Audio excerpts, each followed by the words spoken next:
What is going on, guys? I'm going to keep this video short and sweet because I don't really have much to say on it, but someone asked me earlier, do I think hip-hop and R&B is dying, and I was just stoked by the question because, I mean, to be fair, it depends on how you define the genre.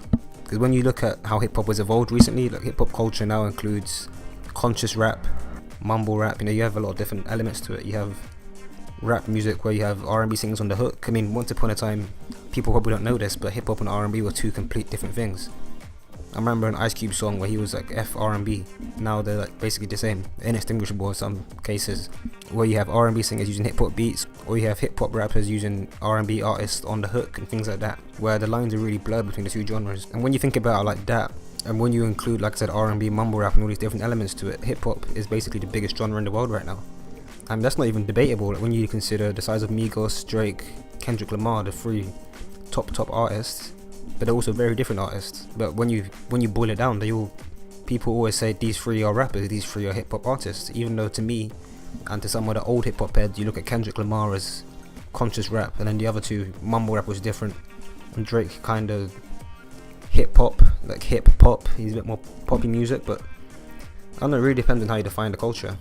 And if you want to look at it a different way, when you consider rock music, the genre of rock, that used to be a very black genre. And then that was back in the days, back in like 50s, 60s, I think. And then ever since now, when you think of rock and roll band, you think typically of white people. You think Metallica and stuff, and not just rock. You also have heavy metal and things like that all evolved from this one genre. But you wouldn't say rock is dead. You just say rock has evolved into something completely new. And interestingly, you have a lot of new hip hop artists that are different to what you classically, like typically had. Like once upon a time, you had to be 50 Cent, you had to be a gangster that had been shot before, things like that, to be a hip hop artist. But now you have rappers like Logic and J. Cole, who are both mixed race. You have Eminem, who's white. I mean, even though Eminem's an old rapper, you have people like Lil Pump now, who's a new mumble rapper.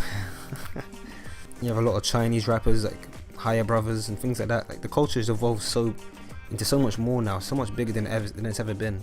So to say it's dead is just a crazy thing to say to me, but life goes on. And I guess it goes back to what I said at the beginning of this video. It all depends on how you define the culture.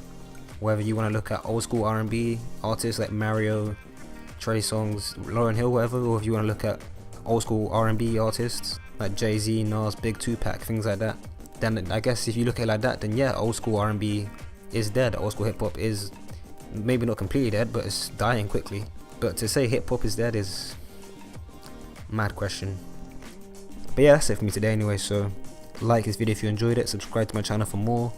As I've mentioned before, this is my 30-day challenge. This is day 4, so there's going to be 26 more days of cool, amazing content, so stick around for that. And yeah, peace.